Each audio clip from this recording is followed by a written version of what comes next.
Starting in third place, Conor Daly from Nobel, Indiana, driving car 22 for Mukos Racing, Indec, the College Network, Merchant Service Mazda.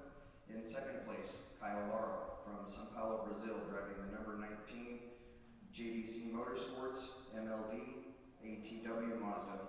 And winning today's race, Mikael Grenier from Quebec City, Canada, driving the number 17 Anderson Racing. Slow Cow, April Superflow, Napa Auto Parts Mazda. Congratulations to the three of you. Starting with Conor, you had a tough race today, obviously coming up from the back from a technical infraction. We were able to notice you probably had the most exciting seat for the entire race, and it looked in a couple places that it got a little frustrating. One was obviously car number 18 got penalized for an obvious stop and go. Can you tell us what it was like running through the field, and anybody helping, or was it just a difficult pass or a difficult race from beginning to end? Yeah, it was pretty difficult. No help. My teammates were great on track. Tatiana obviously finished P4. She was great. But yeah, the races have just been like they were, same as New Jersey. Stuff's going on track that is technically illegal, but you know what? It's part of racing. I would do it too. And you know, I think there just has to be a little bit more clarification as to how much we can do. So it was a good day. I'm gonna thank Juncos Racing. They're doing a fantastic job as always. You know, we rebound really strong from penalties. So you know, I just got a good finish for the championship, and that's what we're thinking about overall. So you know, I'm really happy. Did you think that you may have lost anything as far as the question we asked you earlier in the weekend about missing out on the first day of brake practice?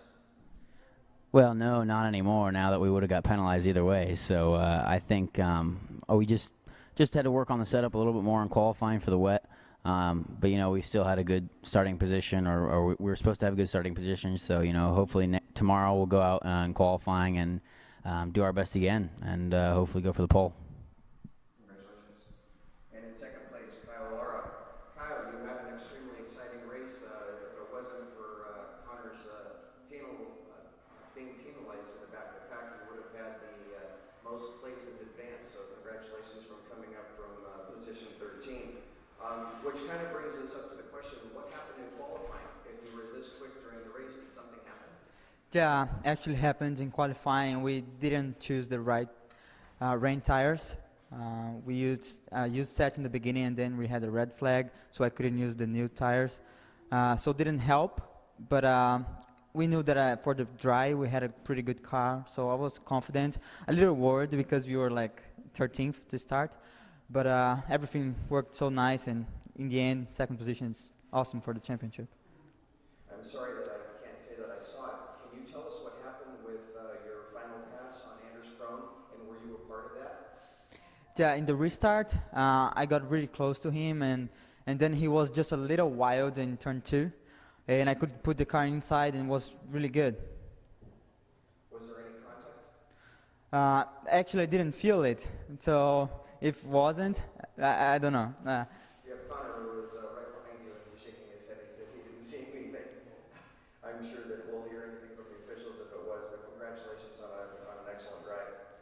And to our winner, Mikael Grenier, you seem to have a very solo race. It seemed like you had a couple of points where Anders Krohn on both restarts, both on lap 3 for the first yellow and then lap 10 on the second yellow with Anders behind you.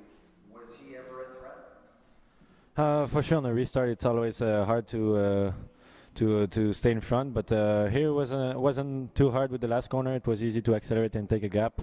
I just kept focus and tried to do some good lap time, not doing mistake, which I think it's important here.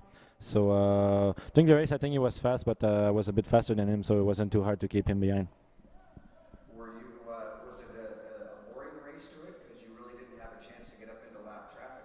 Were your lap times, it's obviously that was read out on your dash, were they, how consistent were they? Well, it looks boring, but it wasn't. I mean, Anders wasn't that far, so I had to push not to do mistake, and feels good now, first win in Star Mazda. How would you attribute your qualifying time? Obviously, qualifying is very important for every race and the start of each race, but can you attribute anything testing in the rain to giving you that kind of a break for the race?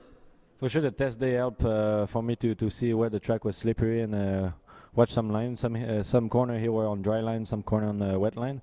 So it was good, and the car setup was really good. Henderson Racing Team gave me a good car, so wasn't that hard. Just push and make the car on the limit.